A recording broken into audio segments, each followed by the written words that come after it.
Hi guys, welcome to my vlog, Abel Vlogs TV. Kung bago lang po kayo sa aking channel, huwag natin kalimutan mag-subscribe. Pindutin natin ang notification bell para lagi po kayong updated sa ating video ina-upload. Okay mga kaibigan, meron lang akong gustong i-share sa inyo. Bumili nga pala ako ng voltmeter. Ito guys ay pagsukat ng mga battery ng ating mga e-bike na merong 12 volts. Kaya mga kaibigan, ito nga pala ay binili ko sa Lazada for only 80 plus. Dumating siya nung nakarampa pero ngayon ko lang na testing.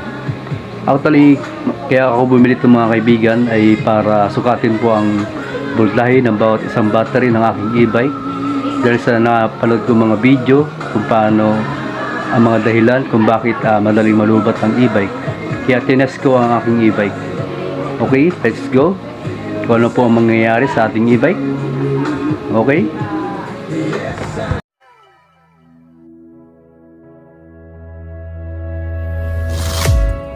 Hello mga kaibigan. Welcome to my vlogs, Abel Vlogs TV.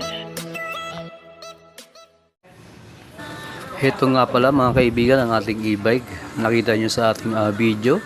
Tinetest ko na po ang aking e-bike. Ayan, lumalabas po sa voltmeter ay 12. Actually 12.7 po yan. Actually mga kaibigan, itong mga wiring nito hindi ko siya tinanggal sa pagkakabit. Tinatap ko lang itong voltmeter.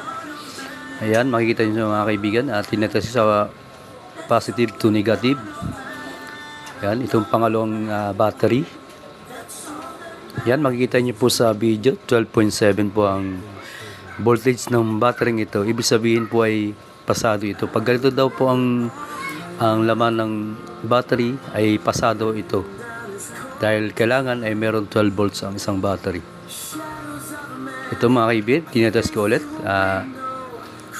Yan, sa positive to negative. Kung ilang voltahe. 12.7 din po ang lumabas.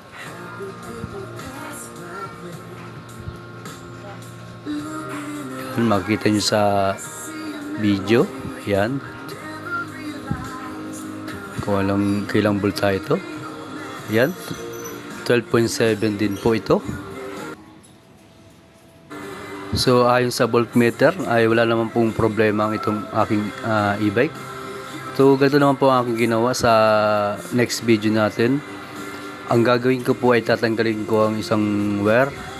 Nakikita niyo po sa video na wala po yung isang wire dyan. Tinanggal ko na po. So ulitin ko po ang aking pagsusugat. Baka sakaling magbago yung voltmeter nya.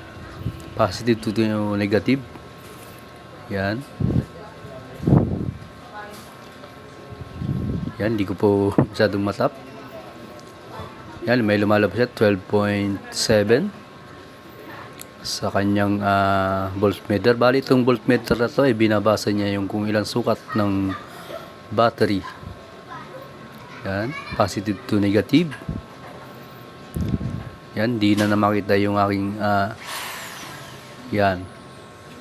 Tap ko lang po na maayos kung may pagbabago ba. Yan, makikita niyo po dyan sa 12.7 din po ang lalabas.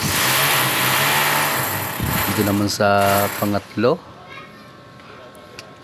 Yan, tinitest ko na po. Ibig sabihin parang pasado naman po yung mga battery nya. Ano po masasabi nyo? Yan, makikita po dyan sa 12.7 din po ang laman. Yan. Ito namang isa. Check ko lang po kung yung mga wiring nito.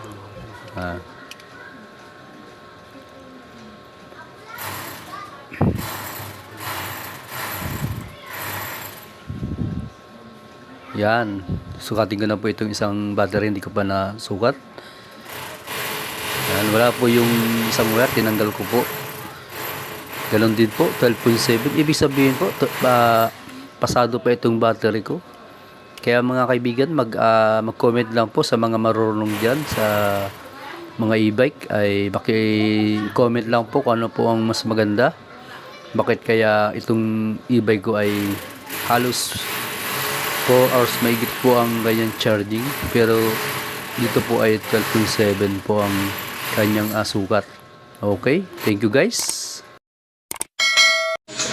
Okay mga kaibigan, nasukat na natin ang ating e-bike. Nakita nyo naman sa ating video na halos 12.7 po pare-parehas ang ating e-bike.